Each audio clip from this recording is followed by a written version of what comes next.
आणि नमस्कार. मी प्रेरणा मोहिते तारा न्यूज मध्ये आपल्या सर्वांचं स्वागत करते. आज आपल्या स्टुडिओमध्ये प्रभाग क्रमांक 15 मध्ये ओबीसी महिला ब वर्गातील महायुतीच्या प्रमुख घटक पक्ष असणाऱ्या भाजपच्या उमेदवार सौ जस्मीन आजम जमादार या निवडणुकीच्या रणांगणात उतरलेत. तर यांचं वैशिष्ट्य सांगायचं झालं तर या बोलण्यापेक्षा कृतीवरती जास्त भर देतात. आणि त्यांच्या सोबत आहेत त्यांचे पती, समाजकार्य आणि उद्योजक असणारे आजमभाई जमादार. नमस्कार सर. नमस्कार. तारा न्यूजच्या स्टुडिओमध्ये आपल्या दोघांचंही मी स्वागत करते. आपण थेट प्रश्नाकडेच वळूया. आपल्या पत्नी सौ जस्मीन जमादार यांना उमेदवारी जाहीर झाली आहे भाजपकडून. तर तुम्हालाच उमेदवारी का मिळाली हे सांगू शकाल? उमेदवारी मिळाली आणि मिळालीच पाहिजे या मुद्द्यावर अख्ख्या प्रभागाचं आमचं लक्ष होतं.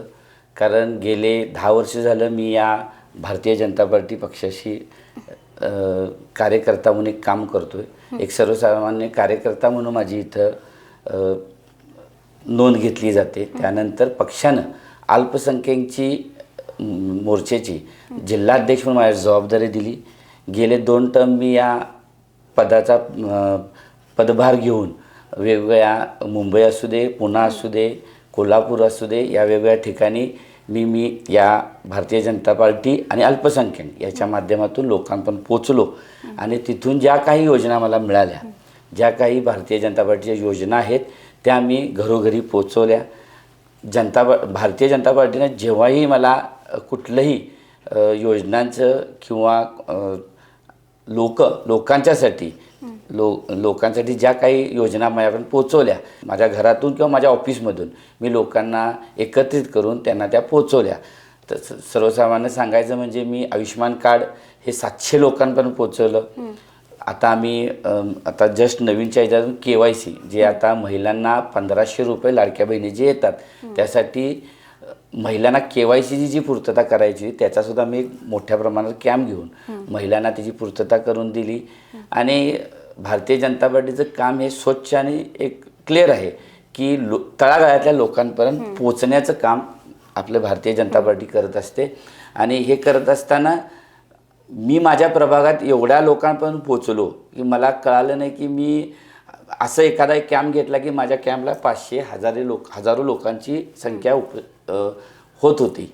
आणि यातून मी लोकांच्या संपर्कात जात गेलो आणि लोकांनी मला वेगवेगळ्या प्रत्येक कारणासाठी मला चॉईस केलं की बाबा आजम जमादार तुम्ही हे काम करताय, तुमच्यामुळं आमच्या घरात आज 1500 रुपये येतात लाडक्या बहिणीचे, किंवा आयुष्यमान कार्ड केलं तर एखादा वयस्कर आजी आजोबा असतील तर त्यांना त्याचा लाभ झालेला आहे. आम्ही चंद्रकांत दादांच्या माध्यमातून आम्ही आरोग्य दूत म्हणून जे लोक आहेत वेगवेगळ्या ठिकाणी चांगल्या पद्धतीचं लोकांना छोटी मोठी औषधं आहेत जी महिन्याला 4000-5000ची जी महिन्याला औषधं आहेत, खरं ते त्यांना घेता येत नाही, तर दादांच्या माध्यमातून आम्ही ते निम्म्या पैशापर्यंत त्यांना देत आलेलो आहे. त्यामुळं लोकांना त्याचा फायदा होत आहे आणि लोकांना असं वाटते की बाबा हा माणूस आपल्यासाठी किंवा येणाऱ्या काळात आपल्यासाठी चांगलं कार्य करेल, आपल्यासाठी धावून येणार आहे. त्यामुळे लोकांनी मला पसंत केलं आणि हेच पक्षानं सर्वे केलं, पक्षानं पाहिलं की लोकांच्यात मी कितीपत पोचलो आहे, त्यामुळे मला ही उमेदवारी दिली. त्यामुळे मी भारतीय जनता पार्टी आणि आमच्या कोल्हापूरचे सर्वच जे ज्येष्ठ पदाधिकारी आहेत, उदाहरणार्थ म्हटलं तर आमचे नेते माननीय चंद्रकांत दादा पाटील, माननीय धनंजय मुन्ना माडिक साहेब, आमचे लाडके आमदार अमोलजी माडिक साहेब आणि कोल्हापूरचे जिल्हाध्यक्ष विजयजी जाधव, आमचे प्रदेश सचिव महेशजी जाधव आणि राहुल चिक्कोडे यांचं मी मनापासून आभार मानतो की यावेळी त्यांनी मला भारतीय जनता पार्टीमधून संधी दिली. आणि माझं काम आणि लोकांचा असणारा संपर्क दाखवून मी खरोखर सांगतो ज्या पद्धतीनं मी हे काम केले आणि मला उमेदवारी मिळाल्या यातून माझा विजय निश्चित आहे. मी 100% यावेळी माझी धर्मपत्नी नगरसेविका म्हणून महानगरपालिकेत जाणार हे मला लोकांपर्यंत म्हणजे लोकांच्या आशीर्वादानं मी जाणार आहे. त्यामुळे मला लोकांचं पण मनापासून आभार मानायचं आहे की तुम्ही प्रत्येक वेळोवेळी माझ्या ज्या गोष्टीसाठी माझ्याबरोबर अटॅचमेंट केली आणि हे अटॅचमेंट बघूनच मला भारतीय जनता पार्टीनं तिकीट दिलेलं आहे. त्यामुळे मी सर्वांचंच मनापासून आभारी आहे. प्रभाग क्रमांक 15 मध्ये ओबीसी महिला आरक्षण पडले आणि गेले 10 वर्ष सर सामाजिक कार्यकर्ते म्हणून लोकांसमोर येत आहेत, पण सध्या आरक्षण पडल्यामुळे तुम्ही निवडणुकीला उभारलाय, तर काय सांगाल याबद्दल? काय वाटतं? माझ्या पतीने जे 10 वर्ष आतापर्यंत काम केलेलं आहे हं. त्यांच्या खांद्याला खांदा लावून मी कार्य करण्याची प्रयत्न करेन. येणाऱ्या काळात मी संधीचे सोनं करीन आणि सर्व मतदार मला निवडून देतील ही मला नक्कीच खात्री आहे. सर, पहिला आपल्या इथं एक सदस्य रचना होती, त्यावेळी नेमकं मतदान किती होतं आणि आत्ता किती आहे? आता एक मतदारसंघ ज्यावेळी माझा होता, प्रभाग क्रमांक 24मध्ये सायक्स एक्सटेन्शन हा भाग होता, तिथं 7,500 ते 8,000चा मतदारसंघ होता. ते एक म्हणजे एक सायक्स एक्सटेन्शन, पाच बंगला, बागल चौक आणि टाकाळा असा एक आमचा भाग होता. तिथं लिमिटेड लोक होते, आमचा संपर्क होता. आम्ही तिथं म्हणजे आमचं जुनं घर बागल चौकात असल्यामुळं आम्ही तिथं जवळजवळ पूर्वीपासून राहतो, तेव्हा आमचे संपर्क होते. त्यानंतर पाच बंगला हा सायक्स एक्सटेन्शनमध्ये मी आता 2080पासून राहतो आहे, त्यामुळे पाच बंगला आणि सायक्स एक्सटेन्शन माझी नाळ जोडलेली होती.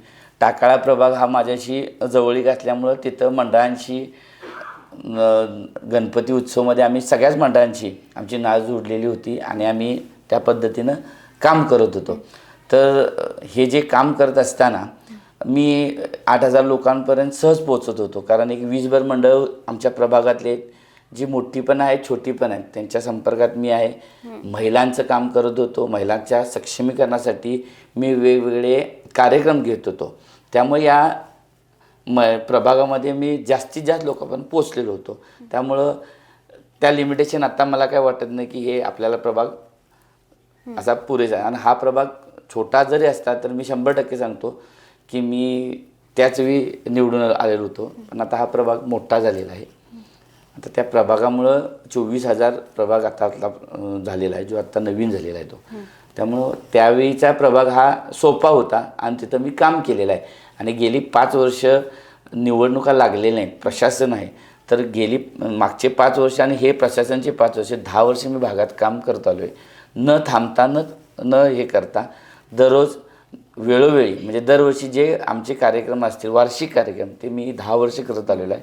त्यामुळे जनसंपर्क माझा चांगला आहे आणि मी तिथून काम करतो. अच्छा, आता ही भौगोलिक रचना बदलली आहे आणि वाढली आहे पण, तर इथंपर्यंत म्हणजे लोकांपर्यंत पोहोचणं कसं शक्य होईल तुम्हाला, किंवा कशा पद्धतीने पोचाल तुम्ही? माझा व्यवसाय हा मंडप व्यवसाय आहे आणि पहिल्यापासूनच आम्ही बागल चौकात राहत होतो. आम्ही एक मंडप व्यावसायिक म्हणूनच ओळखलं जातो आणि तिथून आम्ही थोडं सायक्स एक्सटेन्शनमध्ये आलो आणि आमच्या मंडप व्यवसायाला सुद्धा आम्ही मोठी उभारणी दिली. आणि या मंडप व्यवसायातून आम्ही प्रत्येकाच्या घरी सुखादुःखात आम्ही आहे, किंवा वार्षिक आपले जे गणपती उत्सव असतील, नवरात्र उत्सव असतील किंवा इतर कुठलेही उत्सव असतील, त्या माध्यमातून आम्ही लोकांच्यापर्यंत पोचलो. लोकांच्या घरोघरी मंडपच्या स्वरूपात पोचलो. त्यामुळे लोकांना माझी ओळख आझम जमादार ही भरपूर लोकांना आहे. आणि हे करत असताना 10 वर्ष मी जे भारतीय जनता पार्टीचं काम करत आलो आहे, तर ते पण मी घराघरात पोचवलेलं आहे. त्यामुळं लोकांना आझम जमादार हे नाव घराघरात आहे. आणि आता प्रभाग हा 24-25 हजार लोकांचा झालेला आहे. त्यात आता मातंग वसाहत आहे, त्यानंतर राजारामपुरी आहे आणि टाकाळा खनबाग आहे आणि आपला सायक्स एक्सटेन्शन, हे 4 भाग एकत्र आल्यामुळं 4ही भागात माझ्या मंडळांच्या लोकांची कॉन्टॅक्ट आहेत, महिला मंडळांची कॉन्टॅक्ट आहेत, बचत गट महिलांचे आहेत त्यांच्याशी कॉन्टॅक्ट आहेत. व मी भारतीय जनता पार्टीच्या सर्व पदाधिकाऱ्यांना ओळखतो. आणि जिल्हाध्यक्ष असल्यामुळं मी अल्पसंख्याकांची जी काही लोक आहेत, जसं जैन, मुस्लिम, शीख, परत ख्रिश्चन समाज, या लोकांचेही माझे कॉन्टॅक्ट आहेत. या लोकांनासुद्धा मी वेळोवेळी, आता परवाच आपला 25 डिसेंबर क्रिसमस दिन झाला, त्यावेळी मी माझ्या ख्रिश्चन बांधवांना शुभेच्छा दिल्या, त्यांच्या घरी जाऊन भेट दिली. तसं मी ईद बरादला मुस्लिम समाजाच्या घरी जातो आहे, त्यांना शुभेच्छा देतो आहे. जैन लोकांचे कार्यक्रम असतील, सणवार असतील, तर त्यांना मी शुभेच्छा देतो आहे. तर यामुळं माझ्या भागातली वेगवेगळे समाज जो राहतो आहे, त्या समाजाशी माझं कॉन्टॅक्ट असल्यामुळं मी हे लोकांशी चांगलं जुळलेलं आहे. आणि मला वाटतं की मी 24,000 प्रभागात एक सहजपणे लोकांपर्यंत पोचू शकतोय. आणि हे पोचण्याच्या मागं जनताच आहे. जनतेचे काम करत असल्यामुळं जनतेनं मला डोक्यावर घेतलेलं आहे आणि जनतेनंच मला ठरवलेलं आहे की यावेळी आझम जमादारला निवडून द्यायचं. मला सांगा, नगरसेवक झाल्यानंतर प्रभागाच्या विकासासाठी योजना तयार आहेत का तुमच्या? आहेत की मॅडम. नेमक्या काय असतील त्या योजना? आता तुम्ही माझ्या प्रभागात म्हटला, जुना प्रभाग क्रमांक 24 आहे. हा प्रभाग क्रमांक 24मध्ये सातत्य लोकांना जे अडचण निर्माण करणारा जो विषय आहे तो परीख पूल आहे. परीख पूल हा कित्येकदा, म्हणजे आता तुम्ही पावसाळ्याला बघितलं असेल की तिथं पूर्ण पाणी त्या ह्याच्यात साचतं. त्यामुळे लोकांना ये जा करण्याचा प्रॉब्लेम आहे. लोकांना ये जा करण्यासाठी उड्डाण पूल, म्हणजे जे लोकांना चालत जाण्यासाठी जे करायचं होतं त्यासाठी वेळोवेळी प्रस्ताव पण दिलेले होते. पण रेल्वे प्रशासन आणि महानगरपालिका यांच्या दोघांच्या याच्यामध्ये ते राहिलेलं होतं. त्यानंतर विद्यमान आमचे काँग्रेसचे जे नगरसेवक होते त्यांनी त्या बाबतीत जरा पुढाकार घेऊन असं पूल निर्माण करायचा प्रयत्न केला, जो आपल्या ST स्टँडपासून घेऊन राजारामपुरीपर्यंत येण्या जाण्यासाठी होईल. पण तो फक्त कागदावर आहे. त्यांनी कधी त्याचा पाठपुरावा केलेला नाही. त्याच्या मागं कधी लागले. गेले 10 वर्ष झालं फक्त आम्ही ऐकतो की आज होणार, उद्या होणार. पण तुम्ही पाहिलं असेल की राजारामपुरीत येणारा जो क्राऊड आहे, व्यवसायासाठी आहे, शाळेसाठी आहे, कॉलेजसाठी आहे, किंवा एक बिझनेस हब म्हणून जे राजारामपुरी आपण बघतोय तिथे येणाऱ्या लोकांची संख्या जास्त आहे. आणि सर्व लोक हे राजारामपुरी येत असताना परीख पूल ओलांडून येतात. म्हणजे शाळेला जर एखादी विद्यार्थी जात असेल सकाळी 7 वाजता, तर तुम्ही बघितलं असेल तिथं ड्रेनेजचं पाणी सगळ्या त्या परीख पुलात साठलेलं असते. आणि ते त्यातूनच गाड्या जात असतात, त्यातूनच विद्यार्थी किंवा माता भगिनी असतील किंवा वयस्कर लोक चालत येत असतात, कारण त्यांना दुसरा मार्ग नाही. तर माझं असं विजन आहे की पहिला त्यासाठी मी पाठपुरावा करून त्याचे मार्गस्थ लावीन. बाकीच्या ठिकाणी तुम्ही बघितलं तर आपल्या इथं महिलांसाठी कमला कॉलेज आहे आणि या ठिकाणी कॉलेजेस आहेत, लॉ कॉलेज आहेत, BT कॉलेज आहेत. या ठिकाणी येणारे विद्यार्थी नाहीत, येण्यासाठी स्वच्छतागृह कुठंही नाही आहेत. जे स्वच्छतागृह आहेत ते फक्त जेंट्स लोकांसाठी आहेत, लेडीजसाठी नाही आहेत. तर एक चांगल्या पद्धतीचं लेडीजसाठी आपलं स्वच्छतागृह हवं आणि जे जेंट्ससाठी आहेत ते त्याचीसुद्धा स्वच्छता चांगली व्हावी. रस्ते, गटर या तर जनरल गोष्टी आहेत, या तर ज्या ज्या वेळोवेळी लागतील या आम्ही करणारच आहे. आणि एक पार्किंगचा विषय हा सगळ्यात मोठा आहे की राजारामपुरी ही बिझनेस हब झाल्यामुळं तिथं मोठे मोठे बँका आहेत, मोठे आपले बिझनेसचे मोठे कंपनी आलेले आहेत किंवा मोठे शोरूम्स आहेत बिझनेसचे. तर तिथं जे काय प्रॉब्लेम आहेत ते प्रॉब्लेम सॉल्व करण्यासाठी किंवा तिथले पार्किंग सॉल्व करण्यासाठी आम्ही याच्या पुढे एक चांगला आराखडा आखलेला आहे. आणि त्या आराखड्यात आम्ही काम करून एक स्मार्ट सिटी आम्ही राजारामपुरीला बनवण्याचा प्रयत्न करणार आहे. आज साईस्ट एक्सटेन्शन तुम्ही बघितला तर एक चांगला भाग आहे, जिथं एक स्टँडर्ड लोक राहतात, रस्ते वगैरे हा मोठा विषय आहे. पण आमचे जे मागचे नगरसेवक आहेत किंवा माजी नगरसेवक यांनी फक्त एकाच भागाला टार्गेट करून काम केलेलं आहे. बाकी 5 बंगला असू दे, आमचा बागल चौक असू दे किंवा टाकाळ्याच्या वरचा भाग असू दे, इथं त्यांनी लक्ष दिलेलं नाही. राजारामपुरीसुद्धा त्यांनी लक्ष दिलेलं नाही. तर नगरसेवक म्हणजे हा सगळ्या लोकांचा नगरसेवक असतो. तर प्रत्येक लोकांपर्यंत पोचणं गरजेचं आहे. प्रत्येक लोकांच्या अडचणी आपण दूर करायला पाहिजे. प्रत्येकांचं ऐकून घ्यायला पाहिजे. ठीक आहे, प्रशासन आहे, प्रशासन ज्या पद्धतीनं आपल्याला अनुदान देईल किंवा ज्या गोष्टी आपल्याला मंजूर करेल त्या प्रत्येक गोष्टी आपण तिथं करून द्यायला पाहिजे. त्यामुळं येणाऱ्या काळात लोकांना कुठल्या अडचणी न याव्यात यासाठी प्रयत्नशील राहणार आहे आणि चांगलं काम करून दाखवणार आहे. अगदीच. या निवडणुकीत मतदारांनी तुम्हालाच का संधी दिली पाहिजे यावरती काय बोलाल? गेले 10 वर्ष मी या प्रभागात काम करतोय. 2015ला मी इलेक्शन लढवली, त्यावेळी मी शिवसेनेकडून इलेक्शन ही लढवली. त्यावेळी मला लोकांनी चांगला प्रतिसाद दिला. थोडक्या मतात माझा पराभव झाला. पण गेल्या 10 वर्षापासून मी माझं जे काम आहे ते कार्यरत ठेवलेलं आहे. लोकांपर्यंत पोचतोय, लोकांची कामं मार्गी लावतोय आणि लोकांना असं वाटते की जो माणूस काम करतोय त्याला संधी मिळायला पाहिजे. त्यामुळं मी लोक मला पसंत करतील आणि मला यावेळी निवडून देतील असं मला वाटतंय. अगदीच. मला सांगा की नगरसेवक म्हणून जेव्हा निवडून याल आणि प्रशासनाकडून निधी जर नाही मिळाला तर तुम्ही निधीसाठी आणि प्रभागाच्या विकासासाठी काय भूमिका घ्याल?